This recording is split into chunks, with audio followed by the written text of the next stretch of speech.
Welcome. You're listening to Sports Econ 101, the show where we discuss sports topics from a business perspective. I'm your host, Edward Brown, along with my co-host, Mike McDowd. I think Russell Jackman, he's off for Christmas this week. And at each commercial break, we're going to ask a trivia question. Today, we have an extra special guest. Now, this show may air after Christmas, but this very special guest, I'm going to let Mike introduce because Mike is the one who reined him in. That's good. That's good. I like that. Yeah, I'm gonna get right to the meat of the matter. I'm so thrilled to have on our next guest, and he's standing by patiently. His name is Dr. Elmo Shropshire, and Dr. Shropshire Elmo is a man that I've known for almost, Dr. Elmo, 27, 28 years now, and he's a legend. He's a legend, incomparable. He is not just a. He kind of has a really popular Christmas song. You're going to hear about it. That's a tease. We don't want you to miss this. But by the way, the Christmas song happens to be, maybe one of the best of all time. And he's with us right here. And not only is he a great musician, he's a great human being. He is a phenomenal, and I'm reading more about you, Elmo.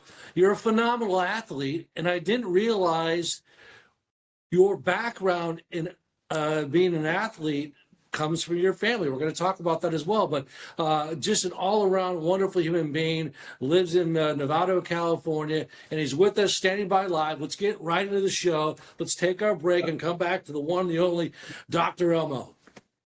All right, audience, stay with us. You are listening to Sports Econ 101. Don't touch that dial. When we come back, we're going to have Elmo, and you're going to recognize that name and this song. Don't touch that dial. We're going to be right back.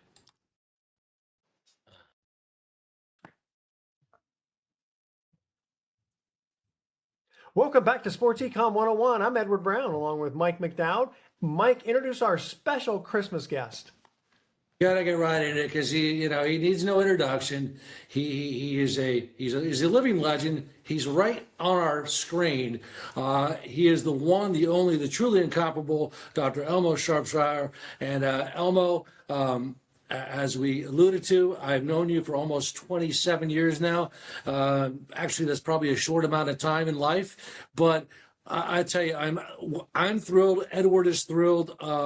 You are a man of so many talents and just vibrant guy. And thank you so much for coming on the show, because I know you retired from doing radio interviews a few years ago, but yet through your wonderful wife, Pam, I somehow convinced her to do this. And just thank you for coming aboard. We're looking forward to hearing your story. You have a way with women, Mike. Yeah. He does have a way with I need some advice from you. No, the advice has got to come from you, Doctor. We got to bring this full circle. I know Elmo, we only have a limited amount of time, but your background is fascinating. You grew up in Lexington, Kentucky, and before we get to, here's what I found fascinating: your father was a jockey, and I didn't know that, and I didn't know that you actually. You were also a jockey and worked out horses, and that's how you became, for people who don't know us, but Elmo is actually a veterinarian. And so it really, your childhood really shaped you, didn't it? It really did. I was raised on a farm, and I had some horses, and so I first lived in Kentucky, and I became an exercise boy there, and then we moved to Florida. And I became the exercise boy for a horse named Needles, who won the Kentucky Derby and the Belmont and finished second in the Preakness. I mean, can you, you have such a, it's kind of like A Wonderful Life, that beautiful movie. And can you imagine, that alone is for many is a highlight. But yet, that what was that like? Your father was a jockey. He must have did he have a big influence on you? He did. I wanted to be a jockey too, but my mother didn't want me to be, because my father became a very famous jockey for 3 years. for 16, 17, and 18, he was the #1 rider in America. And then he grew 6 inches, 6 or 8 inches taller.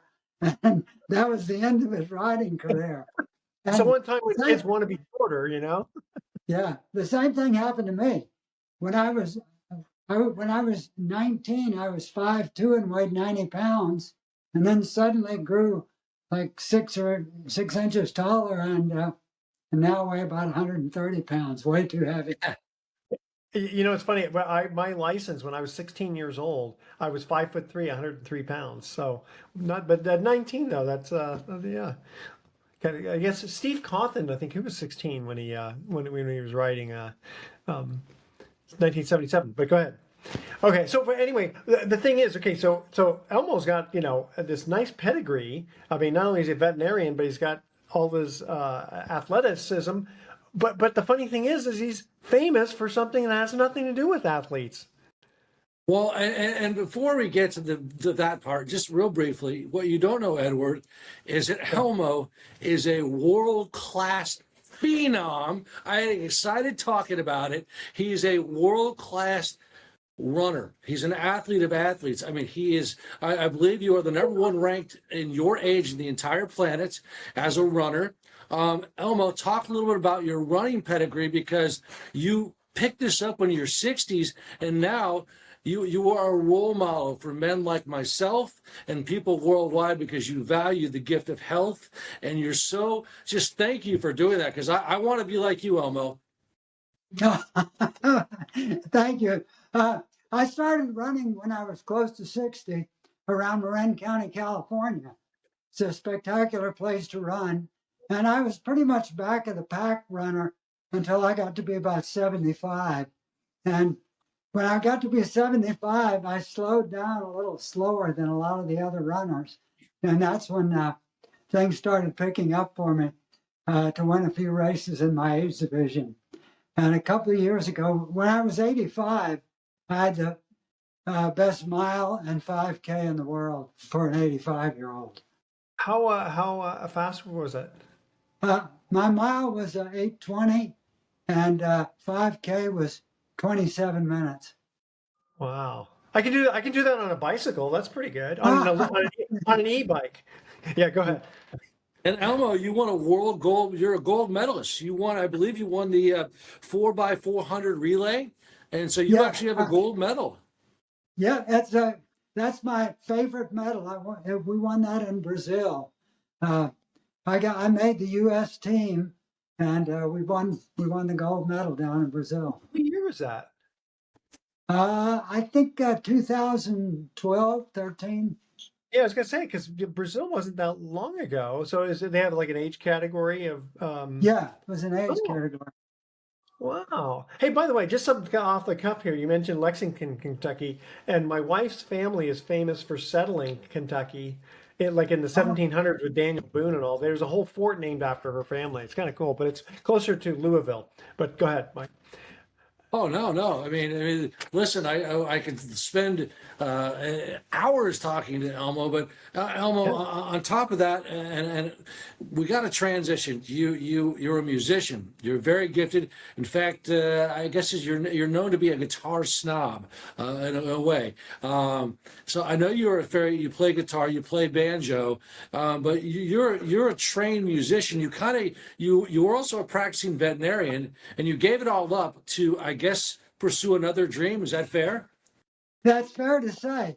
It's something that I definitely wouldn't want to do today, but but back in the day, I really got the bug to play music, and so I tried to make a career out of it. You know, And that and, voice and is unmistakable. Right. And I was not a talented musician, and I didn't start playing music until I was about 35. So wow. it was pretty. The odds were against me actually making a living at it, but somehow I was able to eke out a little existence from it. Wow. Well, listen, we got to fast forward, and I hope we have a few minutes. But your gifts, you used it in such a fascinating way that somehow, some way, there was a gentleman who wrote the song. It was called "Grandmother Got Run Over by a Reindeer." My Nobody really liked the grandmother, song. grandma. Yeah, Grandma got Yeah. run over. I didn't say Grandpa. And then you say Grandma grandma. got run over. Grandma got run over by a reindeer, and what I understand, and fill us in. Apparently, people were not very keen about this song, but you said, "Aha! I might have something here." Tell us about that. Well, I recorded it as a gag gift when I was a veterinarian in San Francisco. And I gave a few copies out to my friends. It didn't occur to me to take it to a radio station because I didn't think it was going to be that great. But one of my friends gave it to Gene Nelson at KSFO in San Francisco back in the day, 79. Gene Yeah, Nelson played it while I was driving to work at my hospital.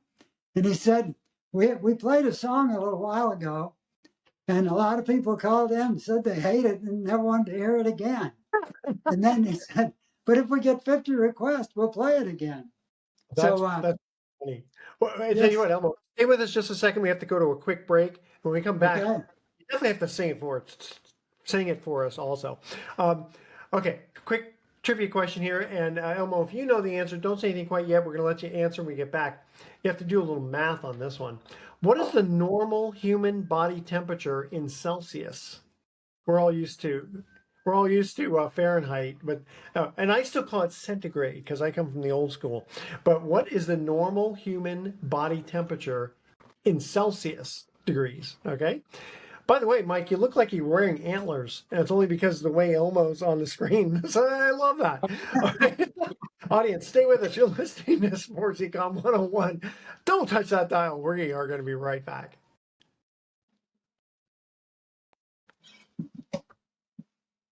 Welcome back to Sports Econ 101. I'm Edward Brown along with Mike McDowell and our special guest, Elmo.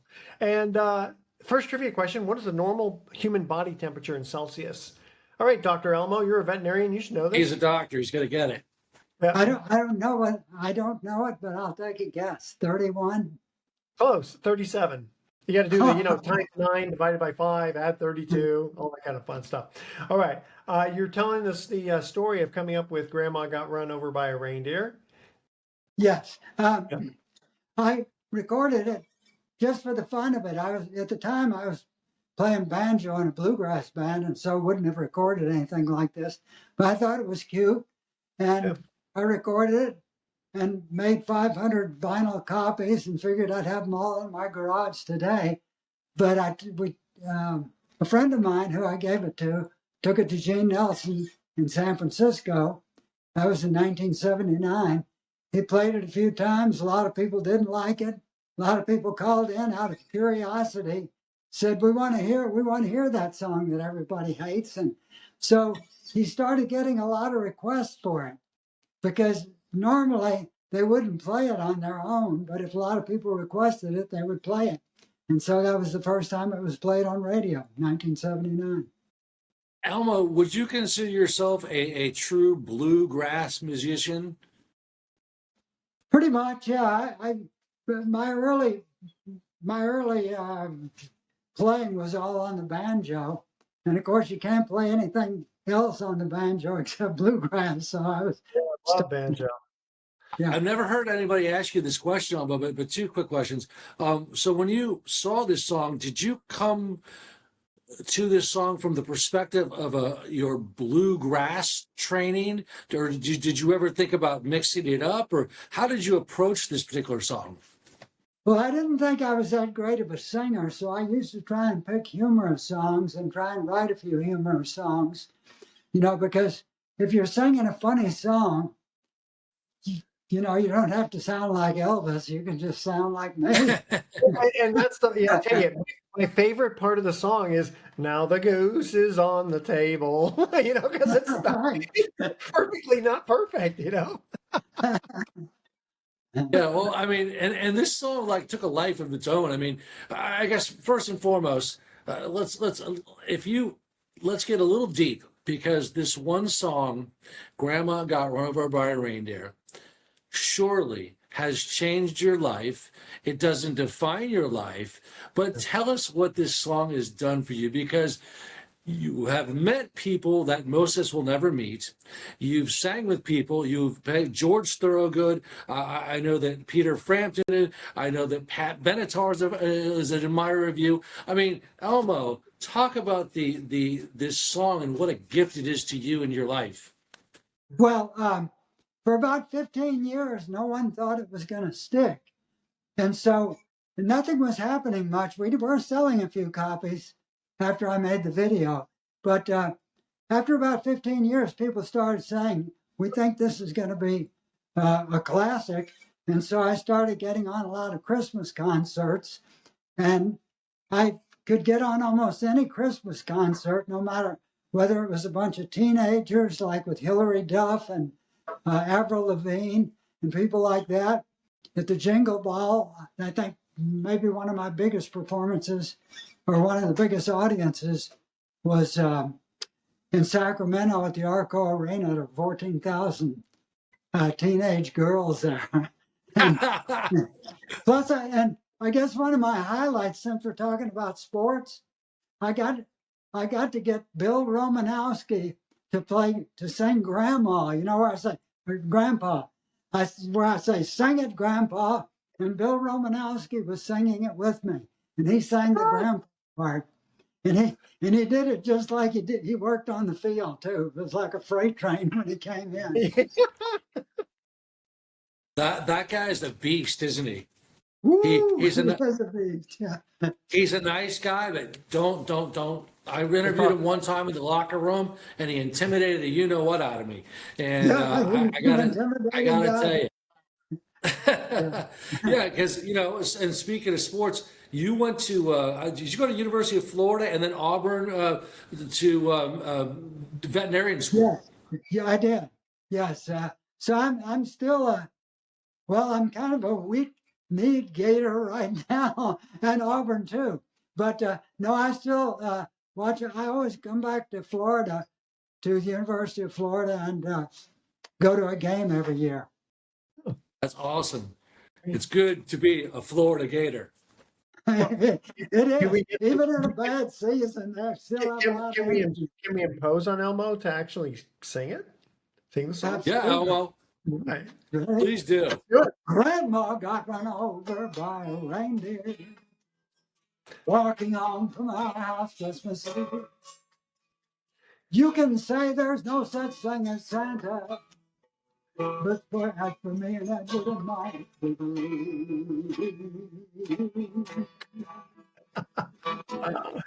Oh, it just, I crack up every time I hear the song. And that's great. Thank you so much. You know what, though? What this one kind of frustrated me just recently. You know what the number one Christmas song is now? It's I believe it's Mariah Carey's.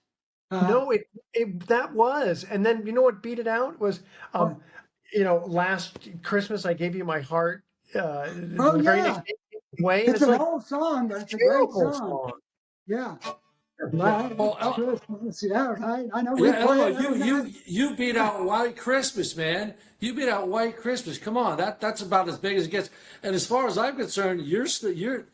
I thought you were the number one. You still are the number one Christmas song. I mean, it's unbelievable. It's like it's almost has its own counterculture, so to speak. I'm surprised. Yeah, Did you ever play with any? It was the number one best Christmas song, and it's also many years been the number one worst Christmas song as well. Did you play this? Let me ask you. Can I ask, like, how much money have you made off of the song? It's been a good ride. It came from a lot of different places. It's a very lucrative place. Is in toys and movies and sheet music, and of course now it's on Spotify. And we like to. A lot of musicians like to say now, if they do away with pennies, how will Spotify pay the artist? Yeah, yeah. But you don't know this, but what Elmo also wrote, and I hope when we end the interview, Elmo could play more because the song is awesome. I love that song. But you wrote a parody with the San Francisco 49ers as well. Talk a little about that quickly. Yeah. I think the 49ers were playing the San Diego Chargers, and it was Chargers got over by the Niners. Jerry Rice is in it. I don't remember all the lyrics now. One other big question for you, Elmo, is have you played this song with a band or a fellow or another musician where you said, hey, I'm singing with so and so. I can't believe I'm up here doing this. Well, I have. Yeah, we actually a couple of nights ago, we played with the lead guy with Supertramp, and he was, and I couldn't believe I was up there with him, to tell you the truth. Yeah, And 79 was when that's when they came out with Breakfast in America, or that's when they became famous. Yeah. Yeah. Interesting. Same year he came out with some. Go ahead. Go ahead. Is there anybody you want to sing with, Elmo, that you got? I want to sing with him or her. Is there anybody that you just have to, that you'd like to? I'd like to sing with Mariah Carey. Yeah. I'm not sure how that duet would work out. I think she'd probably love it. She would. Let's make that happen for you. Yeah, Mike, put in a good word for him. Call Mariah. Right after the show, I want you to call Mariah and tell her. I'll get right on it, man. I'll get right on it. Or maybe we can have another duet with Bill Romanowski. Yeah.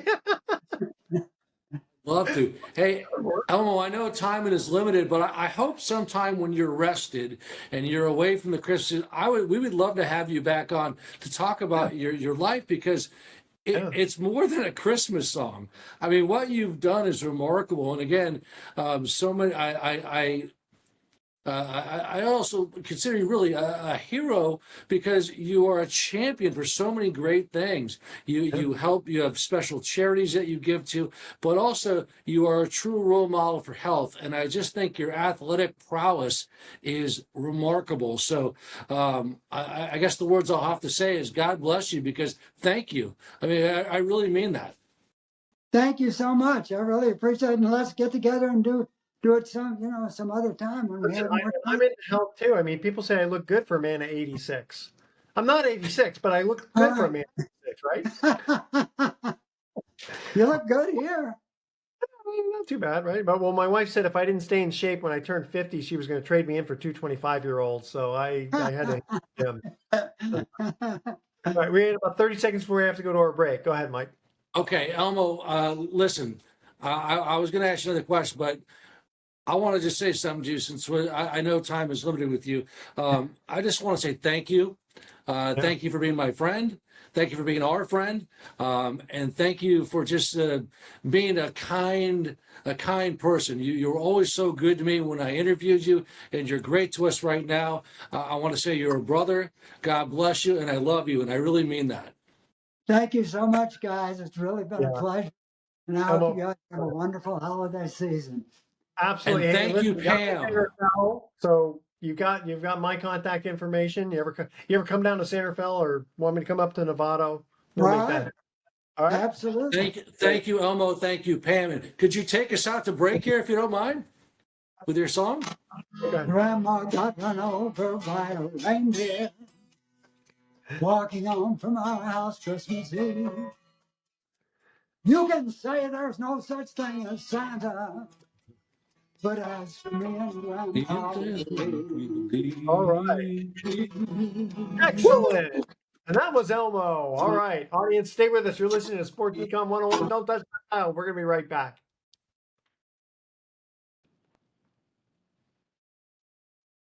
Welcome back to Sports Econ 101. I'm Edward Brown along with Mike McDowd. That was awesome having Elmo, the singer, inventor, songwriter of Grandma Got Run Over by a Reindeer. I was telling you guys off line that my mom actually got run over by a reindeer many years ago. She was in the backyard. Some big old buck reindeer came and just knocked her over, and because I guess got run over by a reindeer. Are you? Yeah, I mean, listen, Edward, and for our audience, people don't know this, but I mentioned this, Edward.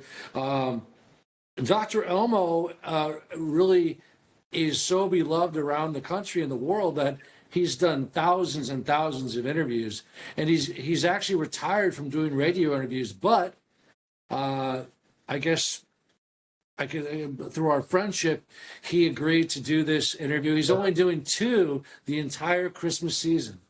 So, That's amazing. I mean, to get him on like that, that was you did so a good job. listen, no, good job to you and what you do, because without you, Edward Brown, my friend, we would not have this show, and I'm grateful. So, it's Well, a thank big you, it's a sir. big day for Sports Econ 101, and worldwide, coast to coast, border to border. I hope that all of our U.S. military enjoyed that interview, because he's 89 years old, and he's a stud.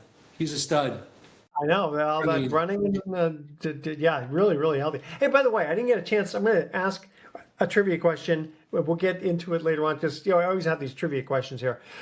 Which what Italian city is considered one of the fashion capitals of the world? What Italian city is considered fashion? Go ahead, Mike. Answer it now. you want me to answer now? Go ahead. I'm gonna say, or did you want to wait? No, no. Go ahead. You can say it now.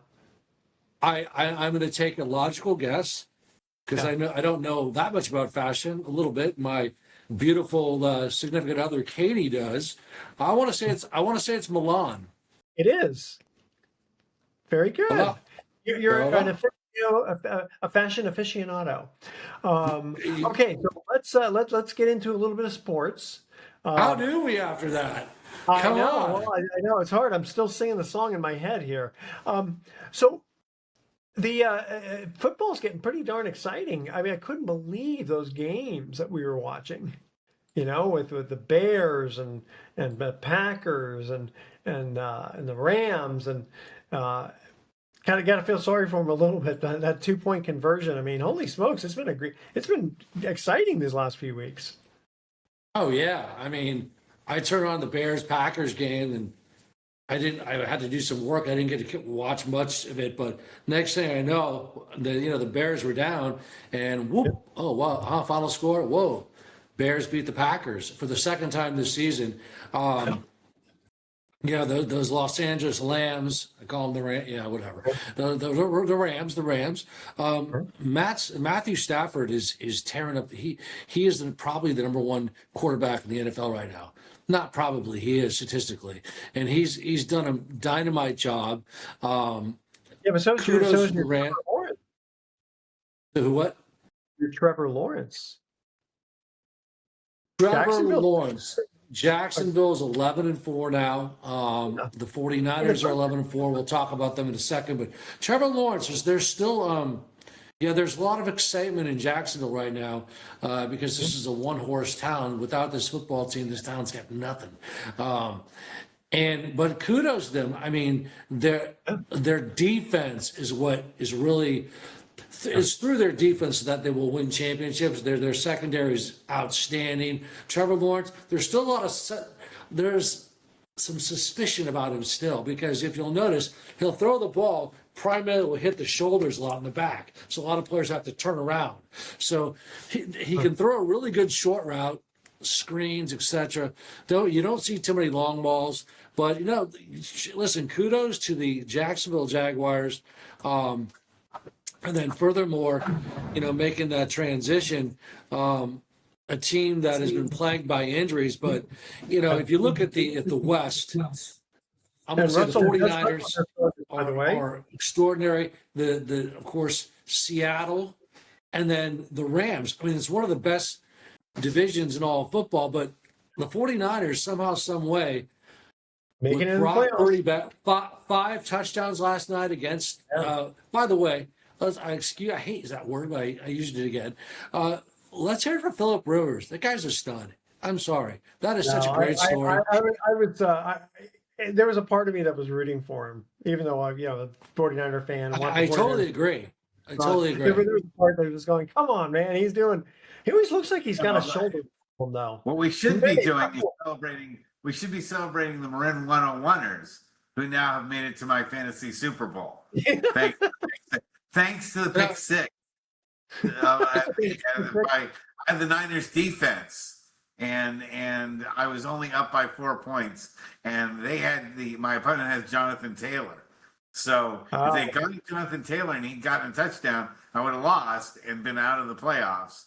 But because the pick six happened, I made it to the Hey. Super Bowl. So Can we give Russell a bit of crap right now? I mean, it's no, so funny how he just comes into the show, la di da di yes, da di da. yes, And, apparently you're anti reindeer. We just had on Dr. yes. Elmo, the guy who Yeah. sang the #1 Christmas show in the history of mankind, Christmas song. And Russell, you missed, he was a treat. He was a Well, not treat. only that, I know a close personal friend of his. I'm sorry I missed him. Because I actually know a friend of his. I could have said Yeah. hi to him from. Yeah, and it turns out that he's Yes. quite an athlete too. He's got a He's a gold stud. medal.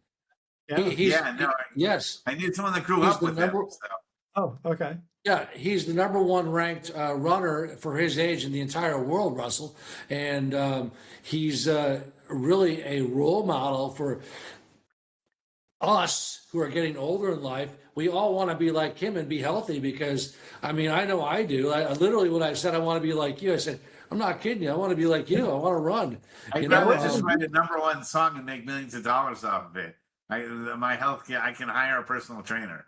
Yeah. You know, Yeah, I don't know if that was his case, but would he run like an 8-something mile, 8-minute mile? 8-minute mile. 8-minute mile. And does it At do that 80 now? at or is it 85 years old. I run an 85 years 80-minute mile. I run an 80-minute mile. Yeah, I was in my gonna say. prime. I told him I could do that on an e-bike. I could do it. I could if as long as it's downhill. And my e-bike works. I can do an 8-minute mile. Sure. Yeah, and, Oh, and not only that, he just he just won a national title like on November 1st, and he is he's the number Yeah, one but I'm about ranked. to win a title next week. Okay, that's old news. My news. No, no, no, no. Hold on, November Oh, 1st, that's just a few. funny. Just last month, at the age of 89, he won the gold medal at the Masters 85 to 89 division at the United States Track and Field Masters National Cross Country 5K Championships at Golden Gate Park in San Francisco. How about that? That's awesome.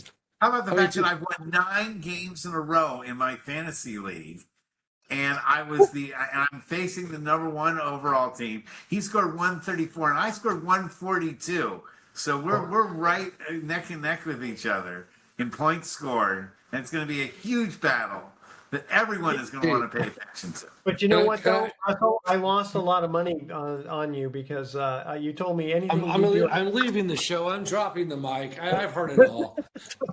I'm out of Good. here. I'm ready to talk my fantasy football team for the rest of the time here. I can talk all about my whole team and the fact that I made the pickup of Kyle Pitts right before the night before or 2 nights before the game, and he had a huge game as opposed to Mark Andrews has been dogging it for me all season long. I finally kicked Andrews to the curb, picked up Kyle Pitts, and he kicked butt for me. So yeah, no, I'm a genius. I'm a fantasy football genius. Yeah, that's I'm trying to genius. tell you guys. All At right. least the one of my teams that's winning, not the one that was 3-11.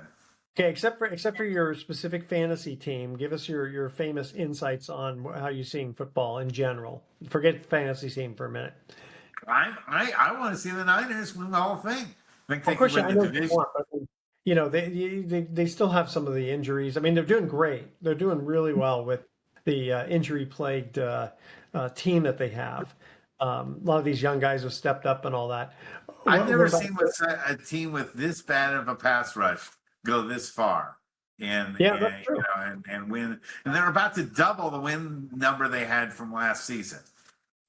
So I think the Chicago game and the Seattle game are going to be games everybody is going to want to watch because it's going to be phenomenal performance for both teams. The Niners need to win, Chicago needs to win, and Seattle needs to win. So you're really going to see, the 3 teams that are really going to be fighting each other for position.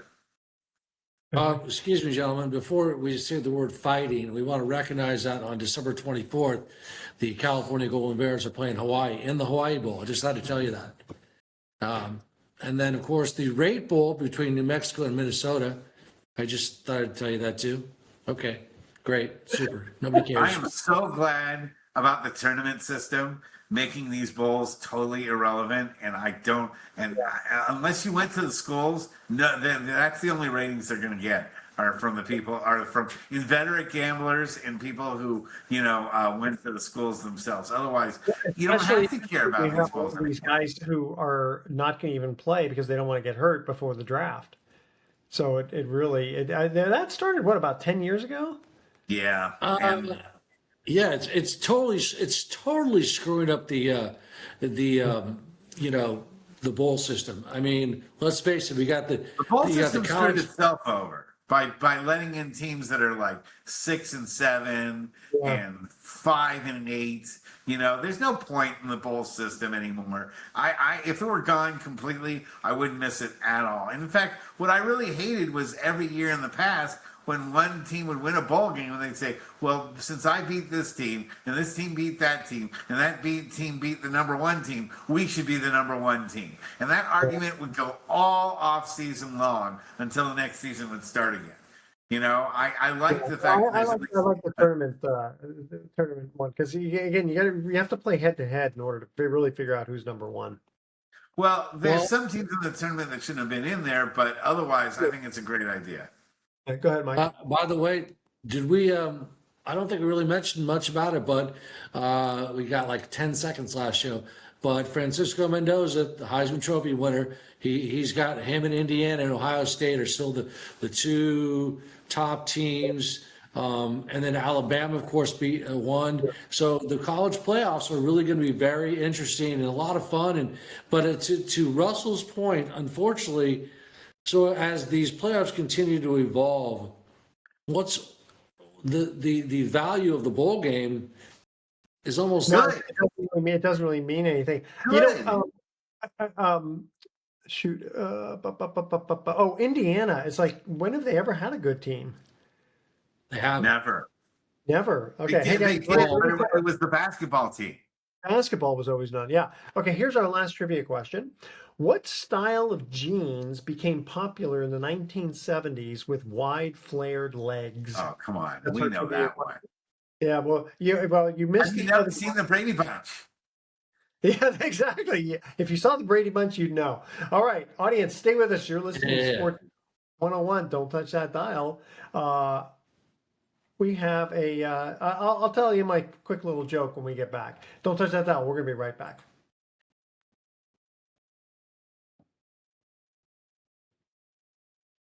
Welcome back to Sports Econ 101. Last time for today, I'm Edward Brown, your host, along with Mike McDowd and Russell Jackman joined us. All right, third trivia question. What style of jeans became popular in the 1970s with wide flared legs? Russell says Eric he knows. Clapton wrote a song about it. Eric Clapton wrote a song about it. Yeah.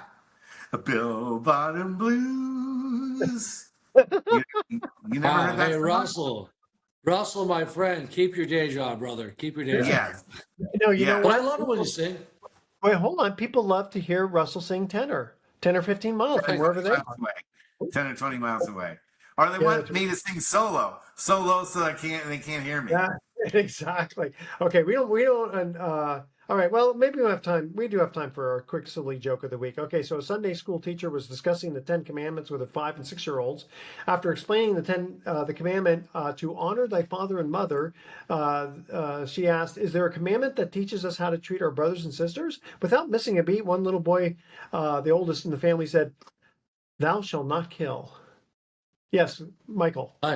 Hey, Merry Christmas, Happy Hanukkah to both of you and to all of our listeners everywhere. And I'm thinking, we had Dr. Elmo on before we get. I think as we take the show out, you in? Should we sing "Grandma Got Run Over by a Reindeer" all together? But hold on, we gotta do our thoughts for the day. So I named my dog. I named my dog 5 miles. That way I can say I walk 5 miles every day, just like Dr. Elmo. And I threw out my back sleeping. I tweaked my neck sneezing, so I'm probably one strong fluff away from complete paralysis. All right, now audience, before we actually sing going out, tune in next week to Sports Econ 101. We're going to be discussing sports topics from a business perspective and asking more trivia questions. Thanks for listening. On behalf of our team, I'm your host, Edward Brown. We'll see you next week. All right, Grandma Mike. got run over by a reindeer. Walking home on the Christmas Eve. You could say she even looked like blah blah blah. But For as for those who live without, I believe. is all people. And we'll keep singing till it gets Yeah, better. we're almost done But here. it probably won't be the case. Grandma's wig. Should we open up her gifts or send them back? All right, audience, tune in next week. Bye bye. Adios.